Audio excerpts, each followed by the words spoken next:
Avec Murprotec, agissez contre l'humidité et prévenez les risques de l'habitat sur votre santé. Murprotec vous présente Sud Radio. Parlons IMO, Maison Saine. Avec notre super Édouard David qui est à distance comme chaque semaine et Bérénice de Villefloriot. Et bonjour à toutes, bonjour à tous, bienvenue dans Maison Saine, votre rendez-vous hebdomadaire sur Sud Radio. Alors aujourd'hui, on parle d'un objet qu'on voit de plus en plus dans les salons, les capteurs de qualité de l'air intérieur. Ils mesurent le CO2, l'humidité, parfois les particules fines, mais sont-ils vraiment utiles chez soi ? Ou est-ce que c'est un gadget de plus dans nos maisons connectées ? Pour en parler, je reçois Édouard David, responsable de l'engagement sociétal chez Murprotec. Bonjour Édouard. Bonjour Bérénice, merci. C'est une excellente question parce que ces appareils peuvent être très utiles à condition de bien comprendre ce qu'ils mesurent. Alors justement Édouard, que mesure concrètement un capteur de qualité de l'air ?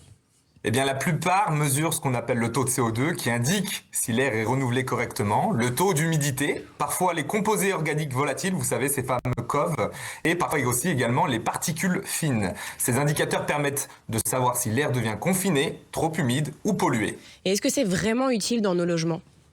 Oui, surtout dans les logements récents, bien isolés ou lorsqu'on est en télétravail. Par exemple, un taux de CO2 trop élevé peut provoquer fatigue, maux de tête, baisse de concentration. Un taux d'humidité supérieur à 60-65% va favoriser notamment l'apparition de moisissures, d'acariens, va dégrader également les murs. Donc un capteur permet donc de rendre visible l'invisible. Ok, donc c'est utile pour détecter, mais est-ce que ça règle forcément le problème ? Non, et c'est là qu'il faut être clair, un capteur n'améliore pas la qualité de l'air, il l'analyse. C'est un outil d'alerte, pas une solution. Si l'humidité est structurelle ou si la ventilation est défaillante, le capteur ne fera que confirmer le déséquilibre. Donc c'est utile que si on agit ensuite derrière.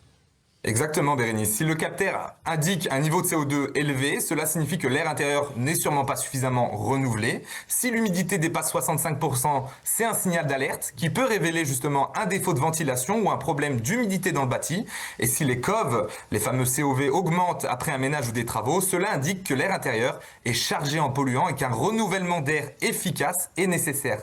Ces capteurs constituent donc un outil pédagogique intéressant. Ils permettent de mieux comprendre le comportement de l'air dans le logement et d'identifier plus rapidement les situations où l'humidité peut devenir problématique pour l'habitat. Donc on le comprend, c'est vraiment très utile, mais est-ce qu'il y a des limites à ce genre d'appareil ?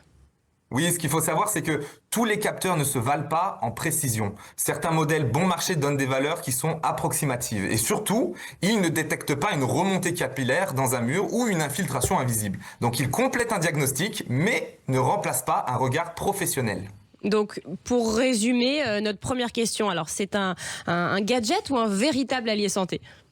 Je dirais que c'est un allié intelligent, si on comprend son rôle. C'est un thermomètre de la qualité de l'air intérieur, mais comme un thermomètre classique, il ne soigne pas la fièvre, il indique qu'il faut agir. Un petit mot pour conclure ?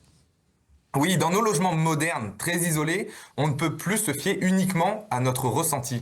Un capteur peut donc aider à prendre conscience que l'air est trop humide ou trop confiné. Mais la priorité reste toujours la même. Ventiler, diagnostiquer et traiter la cause si nécessaire. Eh bien, très clair. Merci beaucoup, Édouard David, pour cet éclairage. Et vous qui nous écoutez, parfois, l'air a besoin d'un indicateur, mais surtout, vous l'avez compris, d'une action derrière. On se retrouve la semaine prochaine pour une nouvelle chronique Maison Saine, ici sur Sud Radio. Sud Radio. Parlons IMO, Maison Saine. Avec Murprotec, agissez contre l'humidité et prévenez les risques de l'habitat sur votre santé.